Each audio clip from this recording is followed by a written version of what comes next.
ഈ wound healing എന്ന് പറഞ്ഞാൽ ഒരു ബോഡിയുടെ നാച്ചുറൽ പ്രോസസ് ആയിരിക്കും. എന്തിനാണ്? Repairing the damaged tissue. ഒരു ഇഞ്ചുറിക്ക് ശേഷം ഒരു ബോഡിന്റെ നാച്ചുറൽ പ്രോസസ് ആയിരിക്കും repairing the damaged tissue. Wound healing is the body's natural process of repairing damaged tissue after the injury. Okay, ഇത് ഇസ് എസെൻഷ്യൽ ഫോർ സർവൈവലിന് എസെൻഷ്യൽ ആയിരിക്കും. It help stop the bleeding, prevent infection prevent ചെയ്യാമാണ്. Restore the skin protective barrier, സ്കിന്നിന്റെ protective barrier restore ചെയ്യാൻ വേണ്ടിയും കൂടിയാണ് ഇത് help ചെയ്യുന്നത്. എന്നാൽ body's natural process repairing the damaged tissue after the injury. It is essential for the survival to help stop the bleeding, prevent the infection and restore the skin protective barrier. Healing process 4 steps ആണ് കാണിക്കാറുള്ളത്. ഒന്ന് haemostasis. Clot formation ഉണ്ടാകുന്നത്. Inflammation increase ചെയ്യുന്ന wound. Proliferation ആണ് new ടിഷ്യൂന്റെ new growth form. പിന്നെ remodelling, scar formation ഉണ്ട്. ഇത് കുറെ ഫാക്ടേഴ്സ് എഫക്ട് ദ വൂണ്ട് ഹീലിംഗിനെ എഫക്ട് ചെയ്യുന്നുണ്ട്. എന്തൊക്കെ ഫാക്ടേഴ്സ് ആണ് എഫക്ട് ചെയ്യുന്നത്? കുറെ ഫാക്ടേഴ്സ് വൂണ്ട് ഹീലിംഗിനെ എഫക്ട് ചെയ്യുന്നത്. എന്തൊക്കെ? ഒന്ന് age, nutrition, infection, disease like diabetes. Age, nutrition, infection and disease like diabetes. ഈ മോസ്റ്റ് ഓഫ് ദ വൂണ്ട് അവർ തന്നെ പെട്ടെന്ന് ഓൺ ദർ ഓൺ ആയിട്ട് ഓൺ ചെയ്യും. പക്ഷെ ചില wound take longer time and develop complication like and ഇത് ലോങ്ങർ ടൈം എടുക്കുന്ന അല്ലെങ്കിൽ കോംപ്ലിക്കേഷൻ ലൈക്ക് ക്രോണിക് വൂണ്ട് അല്ലെങ്കിൽ സ്കാർ ഉണ്ടാക്കുന്നുണ്ട്. ഈ മോഡേൺ ട്രീറ്റ്മെന്റ് എന്തൊക്കെയാണുള്ളത്? മോഡേൺ ട്രീറ്റ്മെന്റ് ഇൻക്ലൂഡ് ചെയ്ത അഡ്വാൻസ്ഡ് ഡ്രസ്സിങ്. എന്താ അഡ്വാൻസ്ഡ് ഡ്രസ്സിങ് ചെയ്യുക. Regenerative therapy. എന്തൊക്കെയാണ്? അഡ്വാൻസ്ഡ് ഡ്രസ്സിങ് കൊടുക്കുക. പിന്നെ റീജനറേറ്റീവ് തെറാപ്പി ആയിരിക്കും. ഈ ഇംപ്രൂവ് ഹീലിംഗിനെയും ആൻഡ് റിക്കവറി ഇംപ്രൂവ് ചെയ്യുന്നത്. Help improve healing and recovery. Modern treatment include advanced dressing, പിന്നെ റീജനറേറ്റ് തെറാപ്പീസ് ഉണ്ട്. അത് ഹീലിംഗിന് ഇംപ്രൂവ് ചെയ്യുകയും റിക്കവറി ചെയ്യാൻ സഹായിക്കുന്നുണ്ട്. ഇതാണ് നമ്മൾ ഈ വൂണ്ട് ഹീലിംഗിന്റെ ഇൻട്രൊഡക്ഷൻ ആയിട്ട് നമ്മൾ പറയുന്നത്. ഓക്കെ, വൂണ്ടിനെ നമുക്ക് ക്ലാസിഫൈഡ് ചെയ്യാം. Wound can be classified based on the cause, depth, healing mechanism. എന്തൊക്കെ? Cause, depth and healing mechanism. Based on the cause ആണെങ്കിൽ ട്രോമാറ്റിക് വൂണ്ട് ഉണ്ട്, സർജിക്കൽ വൂണ്ട് ഉണ്ട്, പാത്തോളജിക്കൽ വൂണ്ട് ഉണ്ട്. എന്താണ് ഈ traumatic wound? Traumatic wound result from the traumatic wound എന്തൊക്കെയാണ്? Traumatic wound result from the mechanical, thermal or chemical injuries. Mechanical ആയിരിക്കും, thermal ആയിരിക്കും, chemical injuries ആയിരിക്കും. സർജിക്കൽ വൂണ്ട് എന്താണ്? Incision made intentionally during the medical procedure. Incision made intentionally, incision made during the medical procedure. Pathological wound എപ്പോഴാണ് ഉണ്ടാവുക? Pathological wound due to underline disease like diabetes. Example ആണ് diabetic ulcer. ആണ് pathological wound example diabetic ulcer. Okay, നമുക്ക് based on the ഡെപ്തിനെ കുറിച്ച് പഠിക്കാം. Based on of the ഡെപ്തിൽ നമുക്ക് 3ആയി ഡിവൈഡ് ചെയ്തിട്ടുണ്ട്. ഒന്ന് superficial wound, partial thickness wound, full thickness wound. എന്തൊക്കെയാണ്? Superficial wound, partial thickness wound and full thickness wound. Superficial wound effect ചെയ്യുന്നത് ഓൺലി എപ്പിഡെർമിസിനെ മാത്രമാണ് സൂപ്പർഫിഷ്യൽ വൂണ്ട് എഫക്ട് ചെയ്യുന്നത്. Partial thickness wound extended into the dermis. Partial wound extended into the dermis and the full thickness wound involve the deeper tissue including subcutaneous fat, muscle and bone. Involve the deeper tissue. It involves the deeper tissue including the subcutaneous fat and the muscles and bones. In healing mechanism, based on the healing mechanism, ഇതിനെ 3ആയി divide ചെയ്തിട്ടുണ്ട്. Primary intention, secondary intention, tertiary intentions. Primary intention എന്ന് പറഞ്ഞാല് wound with clean edges ആയിരിക്കും. ഒരു വൂണ്ടിൽ ഒരു clean edges ആയിരിക്കും. Example surgical incision healed by the direct closure. അതായത് അതിന്റെ പ്രൈമറി ഇന്റൻഷനിൽ വൂണ്ട് വിത്ത് ക്ലീൻ എഡ്ജ്, അതായത് ക്ലീൻ എഡ്ജിലുള്ള വൂണ്ട് ആണെങ്കിൽ അതിന്റെ സർജിക്കൽ എക്സാമ്പിൾ സർജിക്കൽ ഇൻസിഷൻ ആയിരിക്കും. വൂണ്ടിൽ ക്ലീൻ എഡ്ജ് ആയിരിക്കും. എക്സാമ്പിൾ സർജിക്കൽ ഇൻസിഷൻ ആയിരിക്കും. അത് ഹീൽ ചെയ്യുന്നത് ഡയറക്റ്റ് ക്ലോഷർ ആയിരിക്കും. സെക്കൻഡറി വൂണ്ട് എന്ന് പറഞ്ഞാൽ ഈ ടിഷ്യൂ ലോസ് ഉണ്ടാവും. ഓക്കെ, പ്രൈമറി ഇന്റൻഷൻ ഉണ്ട്, സെക്കൻഡറി ഇന്റൻഷൻ ഉണ്ട്, ടെർഷ്യറി ഇന്റർവെൻഷൻ ഉണ്ട്. പ്രൈമറി ഇന്റൻഷൻ പറഞ്ഞാൽ വൂണ്ട് വിത്ത് ക്ലീൻ എഡ്ജ് ആയിരിക്കും. പിന്നെ സെക്കൻഡറി ഇന്റൻഷൻ പറഞ്ഞാൽ വൂണ്ടിൽ tissue loss ഉണ്ടാകുന്നതായിരിക്കും.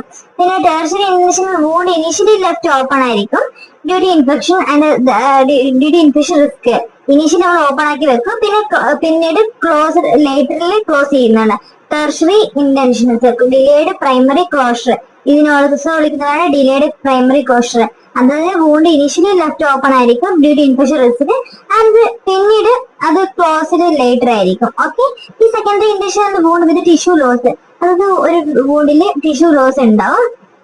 And heal by the granulation tissue formations, അത് ടിഷ്യൂ ലോസ് ഉണ്ടാവും, പിന്നെ അത് ഗ്രാനുലേഷൻ ടിഷ്യൂ കൊണ്ട് ഫോർമേഷൻ ചെയ്യുന്നുണ്ടായിരിക്കും. അതായത് wound with tissue loss and heal by the granulation tissue loss. Primary induction എന്താണ്? പ്രൈമറി ഇൻഡക്ഷൻ അതായത് വൂണ്ട് വിത്ത് ക്ലീൻ എഡ്ജ് ആയിരിക്കും and heal by the direct closure. ഒരു ക്ലീൻ എഡ്ജുള്ള വൂണ്ട് ആയിരിക്കും, അത് ഹീൽ ചെയ്യുന്നത് ഡയറക്റ്റ് ക്ലോഷർ കൊണ്ടായിരിക്കും heal by the direct closure. And the wound with clean edge ആയിരിക്കും and heal by the direct closure ആയിരിക്കും. മറ്റേത് ടിഷ്യൂ ലോസ് ഉണ്ട്, അതുകൊണ്ട് ഗ്രാനുലേഷൻ ടിഷ്യൂ ഫോർമേഷൻ ചെയ്തിട്ടുണ്ട്. Infection and wound left open due to infection risk and closed later. ഇതൊക്കെയാണ് ഉള്ളത്. Okay, ഈ phases of wound healing. Wound healing നമുക്ക് 4 ഡിസ്റ്റിങ്ക്റ്റീവ് ഫേസ് ആയിരിക്കും ഉണ്ടാവുക. ഓവർലാപ്പിംഗ് ആയിരിക്കും. ഓവർലാപ്പിംഗ് 8 ഡിസ്റ്റിങ്ക്റ്റീവ് ഫേസ് ആയിരിക്കും. ഫസ്റ്റ് ആണ് ഹിമോസ്റ്റാറ്റിസ് എന്ന് വിളിക്കുന്നത്. രണ്ടാമത്തെയാണ് ഇൻഫ്ലമേറ്ററി ഫേസ് എന്ന് വിളിക്കുന്നത്. ഫസ്റ്റ് ഹിമോസ്റ്റാറ്റിസ് ഫേസ് ആണെങ്കിൽ immediate to few hours post injury ആയിരിക്കും. Just behave immediately after the injury to the control bleeding. Aggregate and release clotting fighters. Formation of the fibrin clot serves as a temporary protective barrier. Okay, ഇത്രയാണ് ഹിമോസ്റ്റാറ്റിസ് faces ഉള്ളത്. അതിനെ കുറിച്ച് details നമുക്ക് പഠിക്കാം. ഇനി അടുത്താണ് inflammatory phase. Neutrophil infiltrate the wound and eliminating the bacteria and necrotic ഡിബ്രൈസ്.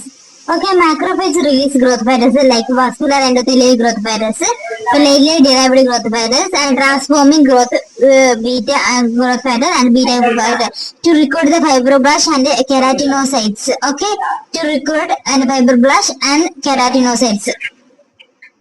ഈ inflammatory face 0 to 4 days ആയിരിക്കും ഉണ്ടാവുക. പ്രൊലിഫറേറ്റീവ് ഫേസ് നല്ല 4 to 21 ഡേയ്സ് ആയിരിക്കും. ഈ അതിൻ്റെ അകത്ത് പ്രൊലിഫറേറ്റീവ് ഫേസിൽ 0 to 4 ആണ് ഇൻഫ്ലമേറ്ററി ഫേസ് എങ്കിൽ പ്രൊലിഫറേറ്റീവ് ഫേസ് 4 to 21 ഡേയ്സ് ആയിരിക്കും. ഈ പ്രൊലിഫറേറ്റീവ് ഫേസിൽ ഫൈബ്രോബ്ലാസ്റ്റ് എന്ത് ചെയ്യുന്നു? Collagen and extracellular matrix release ചെയ്യുന്നുണ്ട്. And angiogenesis occurs to restore the oxygen supply. Oxygen angiogenesis ഉണ്ടെന്ന് പുതിയ വെസൽസിലൊക്കെ ഉണ്ടാകുന്നത് ഇത് driven by the vascular endothelial growth factors. പിന്നെ keratinocytes migrate across the wound forming a new epithelial layers. Keratinocytes migrate across the വൂണ്ടിൽ ഒരു new epithelial layer ഉണ്ടാകുന്നു. Fibroblast collagen and extracellular matrix form ചെയ്യുന്നു. Angiogenesis occurs to restore the oxygen supply driven by the vascular endothelial growth factors ആയിരിക്കും. പിന്നെ keratinocytes migrate across the wound forming and a new epithelial layer. ഇവിടുത്തെ granulation tissue replace the fibrin clot preparing for the tissue റീമോഡലിങ്ങിന്. അതാണ് അവിടുത്തെ ആ സ്റ്റേജസിൽ പറഞ്ഞിരിക്കുന്നത്. ഇനി അടുത്ത അവസാനത്തെ ഫേസ് ആണ് remodeling or maturation phase. 21 days മുതൽ ഒരു ചിലപ്പോൾ മന്താവാം, ഇയറാവാം, അങ്ങനെ ഒക്കെ ആവാം. ഓക്കെ ആട്ടെ. ഇന്നത്തെ ടൈപ്പ് 3 കൊളാജൻ പിന്നെ ഗ്രാജുവലി ആയിട്ട് റിപ്ലേസ് ചെയ്യുന്നു വിത്ത് സ്ട്രോങ്ങർ ടൈപ്പ് 1 കൊളാജൻ ആയിട്ട്. Type 3 collagen gradually replaced by with stronger type 1 collagen ആയി മാറുന്നു. Myofibroblast contract wound to reduce scar size. ഈ മയോഫൈബ്രോബ്ലാസ്റ്റ് കോൺട്രാക്ട് ചെയ്തിട്ട് വൂണ്ട് സൈസ് റെഡ്യൂസ് ചെയ്യുന്നുണ്ട്. Blood vessels regress healing process. Blood vessels regress ചെയ്യുന്നുണ്ട്, healing process. Wound gain tensile strength although it may never regain full pre-injury strength. Wound tensile strength gain ചെയ്യുന്നുണ്ട്, പക്ഷെങ്കിൽ ഇതിന് ആദ്യത്തെ full pre gain strength കിട്ടുന്നില്ല. Okay, ഇവിടെ remodelling maturation ഫേസിൽ 21 ദിവസം മുതൽ അത് മന്താവും ഇയേഴ്സാവും. എല്ലാ ടൈപ്പ് 3 കൊളാജൻ ഗ്രാജുവലായിട്ട് റീപ്ലേസ് ചെയ്ത് സ്ട്രോങ് ടൈപ്പ് 1 കൊളാജൻ ആയിരിക്കും. ഈ myofibroblast contract to wound reduce scar size and blood vessels regress as a healing progresses. The wound gain tensile strength although it never gain full ഇഞ്ചുറിന് മുമ്പുള്ള strength കിട്ടുന്നില്ല, അവര് regain ചെയ്യുന്നുണ്ട്. Okay, ഇതൊക്കെയാണ് നമ്മുടെ faces of ഇതിന്റെ പറയുന്നത്. നമുക്ക് ഈ ഹീമോസൈറ്റസിന്റെ രണ്ട് ഇൻട്രിൻസിക് എക്സ്ട്രിൻസിക് മെക്കാനിസം അതിന്റെ കുറിച്ച് പഠിക്കാം.